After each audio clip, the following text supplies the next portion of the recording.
America के जिस शहर में मैं रहता हूँ उसकी आबादी तकरीबन 85,000 है और 85,000 वाले शहर के पास 2 करोड़ से भी ज़्यादा आबादी वाले कराची से ज़्यादा पावर्स हैं। कराची से क्या, अमेरिका के प्रेसिडेंट और यहाँ के गवर्नर से भी ज़्यादा पावर्स हैं।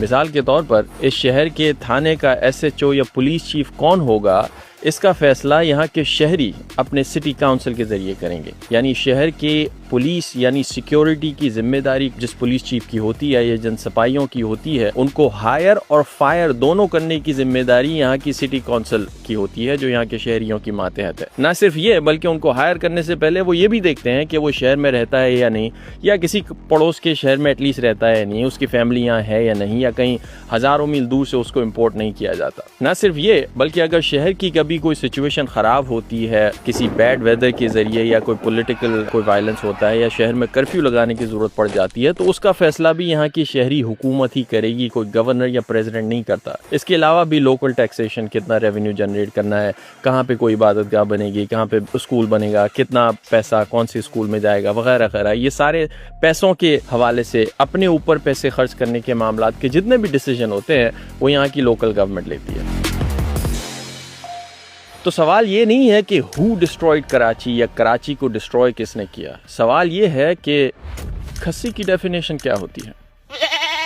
एक इंसान या जानवर तो खस्सी हो सकता है, क्या पूरा शहर भी हो सकता है? 25 करोड़ की आबादी वाले मुल्क पाकिस्तान का 25% से ज़ायद GDP में कंट्रीब्यूट करना, यानी मुल्क की जितनी भी पैदावार है उसका 25%, 1/4 कराची कंट्रीब्यूट करता है। और पाकिस्तान का जितना भी रेवेन्यू है वो एक अंदाजे के मुताबिक कम से कम 50% रेवेन्यू कराची से जनरेट होता है। इसके बावजूद अगर कराची वालों को अपनी ही सड़कों पर पैसा खर्च करने के लिए फेडरल हुकूमत या सिंध की हुकूमत से भीख मांगनी पड़ जाए, तो खस्सी की डेफिनेशन क्या होती है?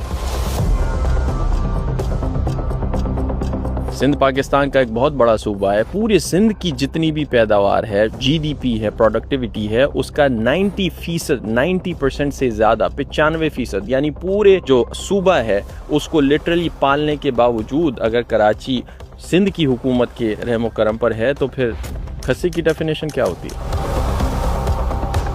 पाकिस्तान का जितना भी इंपोर्ट एक्सपोर्ट है, फॉरेन ट्रेड है, जितना खाम माल पाकिस्तान में आता है या पाकिस्तान से जितना एक्सपोर्ट होता है, पूरा पाकिस्तान जो भी मेहनत करता है, अपनी मेहनत की कमाई जब कराची के पोर्ट से गुजरती है या वहाँ से आती है, 90% जो आमदोरफ्त है वो कराची के 2 बड़े पोर्ट्स हैं वहाँ से होती है। यानी कराची बंद तो पूरा मुल्क बंद। इसके बावजूद अगर कराची वाले अपने ही शहरियों की आमदोरफ्त कंट्रोल नहीं कर सकते, तो खस्सी की डेफिनेशन क्या होती है?